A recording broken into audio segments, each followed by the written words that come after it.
So yeah, as Josh said, I am an activist involved with Black Lives Matter. That is my main focus is criminal justice reform. And I've been going all over the United States. I've traveled around with Shailene and Josh and Yane and so many other people spreading the good word about the political revolution, getting people involved in the change that they want to see, taking responsibility for our brothers and sisters. That's pretty much my message. I know that we're not going to have, if we don't take action right now, we're not going to have a world to enjoy equal rights in. We won't have a world to enjoy equal pay for women. We won't have a world to enjoy the beauty that is humanity. We won't be able to experience, I just went up to Vancouver and got to go and got to experience this fresh air outside of the city, and just like, I was like, what is this? What is this? You have this sunset, this beautiful sunset in LA, and you're like, look at all these layers of colors. Oh wait, that's pollution. It's beautiful, I guess. We have to take action. We're breathing in that every day. And this is a beautiful place, but we don't get to experience its natural beauty because it's covered up by this disgusting mess that humans have made. And there's money being poured into politics to protect those people and cause them to keep doing this. And there is something, when I see, I wear this hat, I wear, something from Urban Native era, shout out to Joey, every day to remind me about intersectionality. I keep on bringing people into the Black Lives Matter movement to get involved with a community that is outside of theirs. Black people are readily available to jump up into Black Lives Matter, but other communities not so much. And I'm asking people to come into this, and then I have to be convicted myself to go outside of my own community and stand up for those who are not necessarily direct, or those problems that are not directly affecting my community, right? So I wear something every day to remind me to stand up for my Native brothers and sisters, to stand up for my Latino brothers and sisters, to stand up for my Muslim brothers and sisters. That's important. My life is an intersection. I am a mutt. My mom is one race and my dad is another, and they have a history of not liking each other. They do this a lot. They clash. And they came together and made something so beautiful, a life. I'm not calling myself beautiful. I'm saying the life inside of me. Life is a beautiful thing. And all of you are beautiful. I mean, that's what life is supposed to be, and it's being hindered by fracking. Life is being hindered by pollution. Life is being hindered by this problem that we've all come here today to join together and fight against. That's important. Shailene loves to talk about, which I don't think I'm taking this away from her, but she loves to stand in a circle.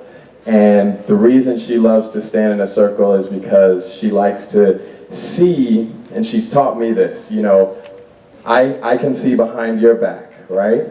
And you can see behind mine. I don't know what's coming behind me, but you can warn me about it, and I promise to warn you about it, and I'm going to look out for you. I might not know you that well, but you're in this circle, and I can see behind you, and whatever's coming, I'm going to be like, watch out, it's coming. And then you could do the same for me, hopefully, right? And that's what we have to do. That's what intersectionality is. If one of us is not okay, none of us are okay. We cannot stop this fight until it's done. Until we are living in a beautiful world and we are taking care of it and living harmoniously with the land. That is what we're supposed to do. There is a call on every one of our lives to whether you like it or not, there is a call on every one of our lives to look out for our brothers and sisters. And one of the best way to look out for our brothers and sisters and make sure everyone is okay is to make sure the land is okay, to make sure that we have an environment that is healthy to live in. And on top of that, to convict everyone here, we also have a leadership responsibility in every single one of us. And that's what I talk about when I'm saying be the change you want to see. You actually have to take action. A lot of people say, well, why after Bernie did not get the nomination do a lot of these grassroots movements calm down? Who's going to organize? You. Excuse me. May I say this, please? After me. I love you. But 1 second, let me finish this point. So they say, why is this movement, do grass movements die down after their leader seemingly is defeated?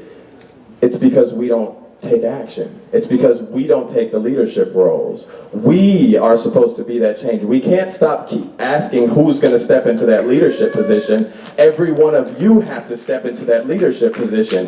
You have to organize. You have to become community organizers.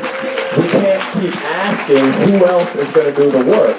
We cannot rely on anyone else to do the work. We have to do the work ourselves. We have to show up. Every single one of us, if we're going to experience any sort of change, as you can see, I don't care who's going to be in office, it's going to be a step back. I don't care who it is. And we're going to have to do so much more to make sure that this that was here, the climate revolution, continues. We have to do the work, all of us. So take that, and one of the people, I can't talk about her enough. I think she's such a beautiful human being. She has this spirit that is so warm and loving and kind, and she makes sure, she's the definition of making sure. We've done a Black Lives Matter panel together. We have gone around the world, well, excuse me, we would like to say that we've gone around the world, but we went around the country talking about Bernie Sanders. And we sat with a group of about 50 Native students in the Guadalupe Church and experienced all this love. We've stood up for so many causes, and this is one of the people that she got arrested recently, and that is the definition. She has been the definition of intersectionality, and that is one reason, one of the many reasons I love her so much. All right. Okay. Thank you. So. Here's the deal. Let me say this. What's your name, man? My name is Luis Garcia Ivans. Ruiz. Can you do me a favor? Luis. Luis. Okay, can you do me a favor? No, Big favor? I'm going to speak right now. Okay, cool. It won't Go. take but a second, all right? Go. Everybody's talking about intersectionality, Uh-huh. and it's beautiful, Mhm. and there's a left-right coalition against the 1/10 of 1%, and that's all great. But what I want to speak about here is that as a prior sovereign, Mexican-American, in